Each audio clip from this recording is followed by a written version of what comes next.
Welcome to NCIX Tech Tips. The king is dead, long live the king. So the GTX 580 has officially been overthrown as the fastest GPU, and when I say GPU, I mean graphics processing unit, not video card, because it could be argued the 6990 or the GTX 590 are faster video cards. But now we have the Radeon 7970. This is a DirectX 11.1 graphics card with 3 gigs of RAM using a new manufacturing process that enables not only better performance than we've ever seen before on a single processing unit, but also unheard of power consumption. However, it should be noted that that won't necessarily fix your gaming skills. More on this graphics card in a moment.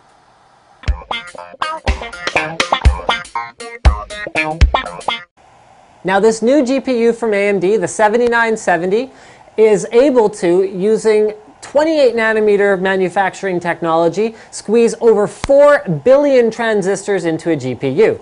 Now what that would normally mean in the past is a very big, very hot, very power consuming chip. But that is not the case at all. AMD has used some fairly unique technology which they call Zero Cool, which allows up to 4 Radeon 7970s to scale back their power consumption, turn off various parts of the cores to the extent that 4 of these cards at the same time at idle will consume only just over 20 watts of power from your system. Simply phenomenal, because the primary card is able to scale back quite a bit, and any subsequent cards are able to scale back to about 3 watts of power. Now, something we noticed is that in any kind of extended idle scenarios, that is whenever your screen goes blank, not only do the cards scale back in terms of their power consumption, but they actually even turn their fans off. So if you go to sleep at night and you leave your computer on in your room, you won't even have to worry about fan noise if you have a quiet CPU cooler and a quiet power supply, because your graphics card is going to turn right off. We also see a huge benefit to one of AMD's trademark features of the last couple of generations, and that is Eyefinity. Not only does Eyefinity get support for an additional monitor, so 7970s and 7950s are all going to support quad displays in Eyefinity mode, we also get a much needed boost in terms of the frame buffer size. So right now, every 7970 on the market has 3 gigs of graphics memory. What that means is that when you're running large resolutions across multiple monitors, you're not going to run out of frame buffer on the graphics cards, which means you're not going to have to swap out textures to your disk, causing the game to lag and stutter, especially when you move from one area to another.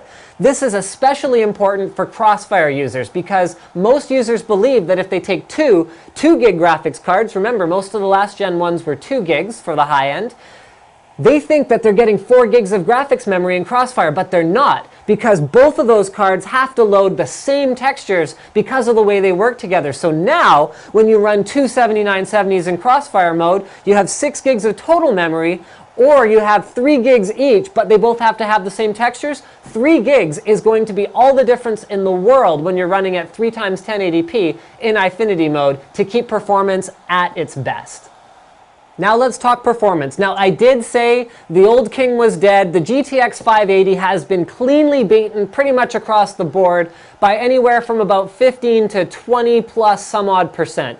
Now that doesn't factor in overclocking. The 7970 comes at a fairly conservative clock speed, but these GPUs are already well known to be capable of clocking at 1 gigahertz plus. So that means that once you get your card home, there is a fair amount of performance to be unlocked. And when you overclock them and get that performance boost, they have been known to even beat the old flagship card. This is a dual GPU card from AMD, the Radeon 6990, which has dual 6970 processors on it.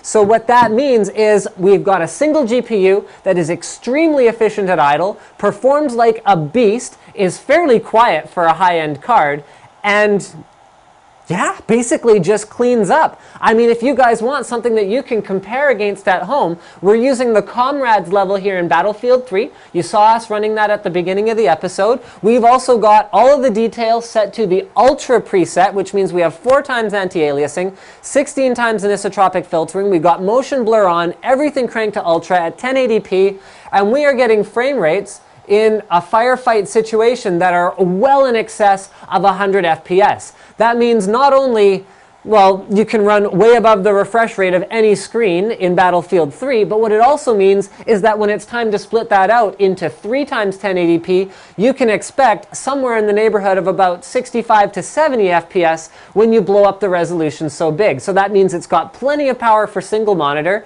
and then power to spare and frame buffer to spare for multi-monitor or large resolution configurations. Because another thing to note over previous generation products is that the 7970 supports 4K resolution out of its display port. So we are ready for future displays if we upgrade to a 7970. So thank you for checking out this little review and introduction on NCIX Tech Tips. Don't forget to subscribe for more videos from your favorite retailer, NCIX.com.